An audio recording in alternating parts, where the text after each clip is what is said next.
Salut à tous, alors c'est Frédéric de la Vie. Alors ce soir, je voulais vous faire une petite vidéo, ce soir le 16 octobre à 0h11, petite vidéo pour vous expliquer, pour vous révéler quelque part, que le langage des abeilles n'est pas à proprement parler un langage, mais plutôt des programmations génétiques de mimétisme.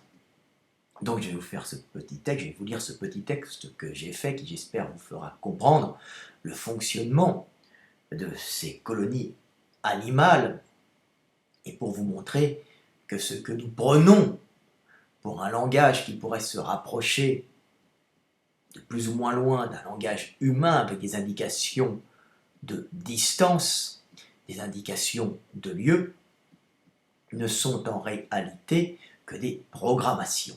Donc, petit texte pour vous faire comprendre comment fonctionnent les abeilles et quelle logique mathématique implacable qui utilise la loi des probabilités sous-tend ce comportement instinctif. Alors, le texte s'appelle « Le langage des abeilles est un mythe ». Alors, il sera bien sûr dans mon prochain ouvrage, l'éveil des consciences, qui permet aussi par l'observation de la nature et l'observation des animaux, pas uniquement l'observation des hommes, de comprendre le monde, mais aussi de nous comprendre nous-mêmes. Alors, le langage des abeilles est un mythe. Les scientifiques et les éthologues qui étudient le comportement des abeilles se sont aperçus que les abeilles qui revenaient d'un champ de fleurs rempli de sucre qu'elles avaient trouvé au cours de leurs recherches aléatoires réalisaient ce qu'ils appellent une danse pour indiquer où se trouvait cette manne énergétique. Cette observation est complètement erronée et part d'une analyse anthropomorphique qui ne correspond en rien à une réalité entomologique, faite uniquement de programmation génétique et de réflexes. Et les abeilles ne communiquent aucune notion de temps ou d'espace à leurs congénères.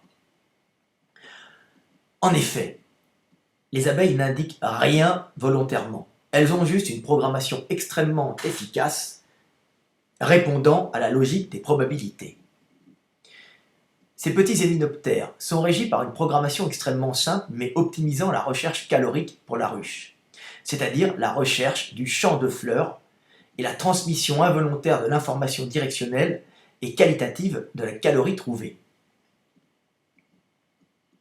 La programmation des abeilles est basique mais extrêmement efficace et ces petits insectes ont juste 3 options de recherche énergétique génétiquement inscrites en elles. La programmation la plus simple est, en l'absence de stimulus par des congénères, de partir en s'envolant d'une façon aléatoire à la recherche de fleurs contenant du sucre.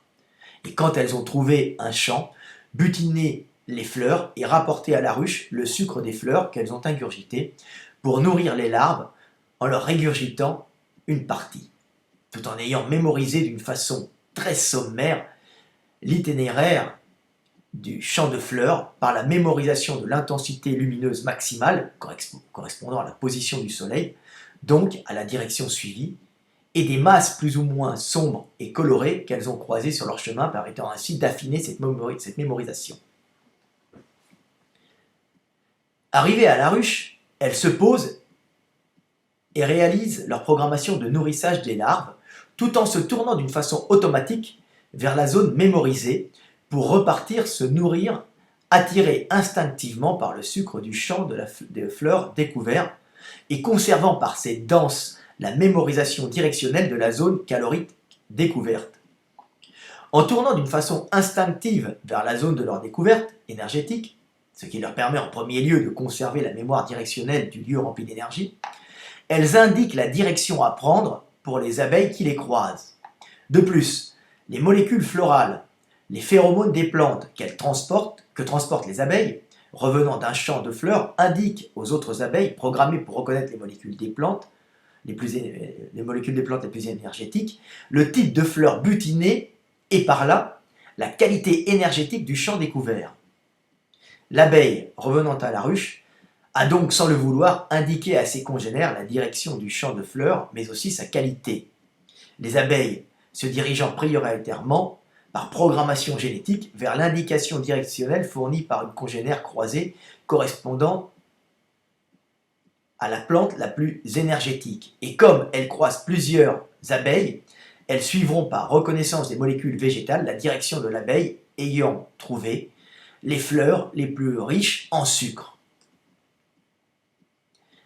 Les abeilles sont donc programmées soit pour partir chercher de l'énergie d'une façon aléatoire, soit pour repartir vers une zone où elles ont trouvé de l'énergie et qu'elles ont mémorisée pour prendre et rapporter encore plus d'énergie, soit pour suivre les indications directionnelles fournies involontairement par une autre abeille tournant machinalement vers une zone où elle a découvert des champs de fleurs, soit suivre une autre abeille qui s'envole, celle-ci ayant toutes les chances soit de retourner vers une zone énergétique mémorisée, soit de suivre la direction d'un champ de fleurs indiqué involontairement par une abeille tournant instinctivement vers le champ de fleurs qu'elle a découvert.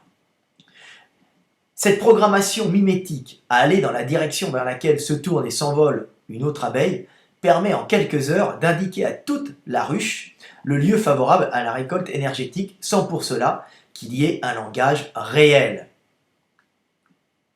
On voit bien qu'il n'y a donc aucune réelle intention d'indication spatiale, mais juste une programmation pour se tourner vers le lieu énergétique découvert, pour conserver la mémorisation directionnelle et retourner à la source de la découverte calorique, ou une programmation pour suivre la direction vers laquelle se tournent les autres abeilles, ou suivre une abeille s'envolant.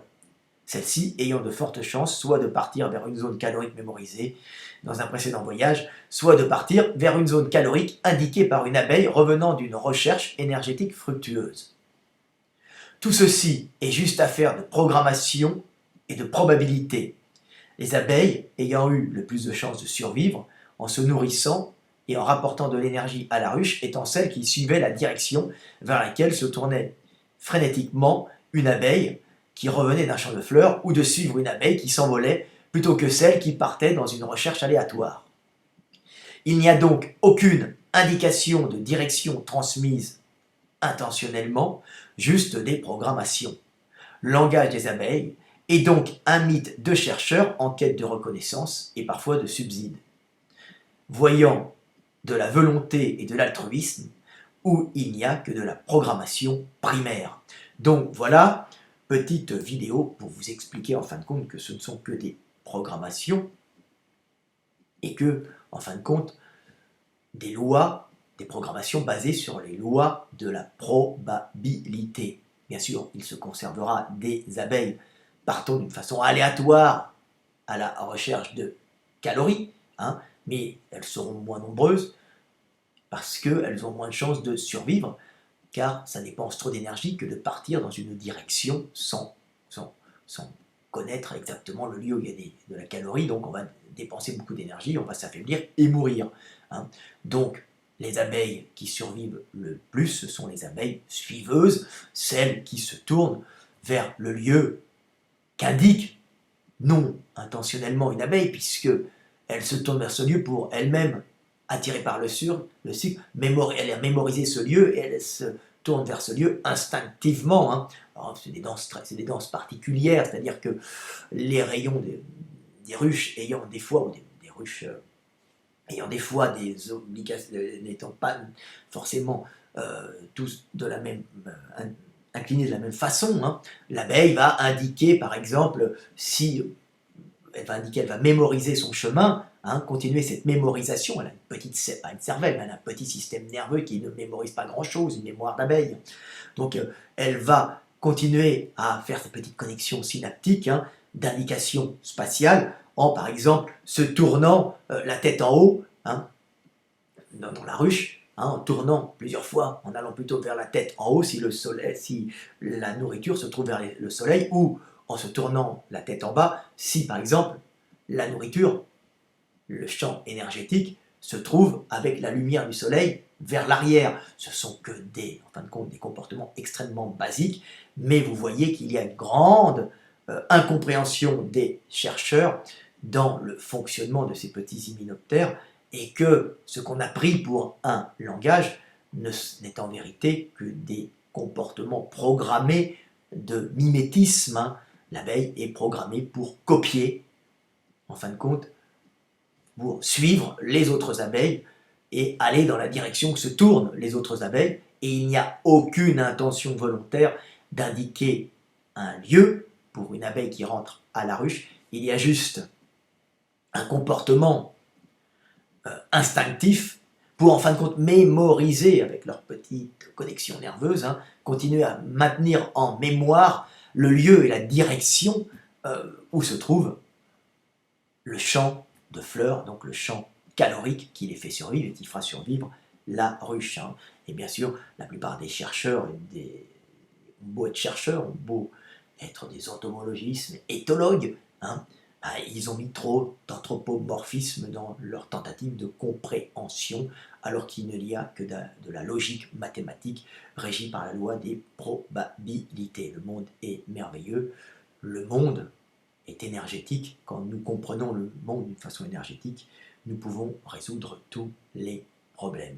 Donc voilà, petite vidéo qui vous explique le fonctionnement de cette communication des abeilles, qui n'est pas une communication, qui n'est qu'une programmation extrêmement efficace, programmation génétique extrêmement efficace, qui pourrait faire croire à un langage où il n'y en a pas. Le langage, beaucoup d'animaux l'ont, hein, les vertébrés supérieurs, hein, mais là, nous avons des programmations génétiques de haut niveau. Le langage, en quelque sorte, est une programmation génétique, mais bien plus complexe que ça. On va dire que ça arrive à un certain niveau, mais là, nous sommes vraiment dans la loi des probabilités, hein, dans un fonctionnement mathématique, si vous voulez.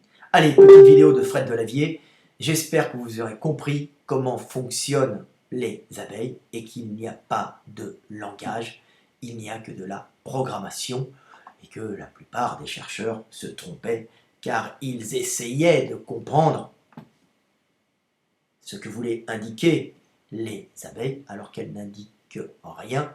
Elles maintiennent en mémoire une direction pour elles-mêmes repartir sans intention volontaire de donner une indication, et les autres abeilles n'ont aucune, on va dire, volonté de déchiffrer ce que dit une abeille.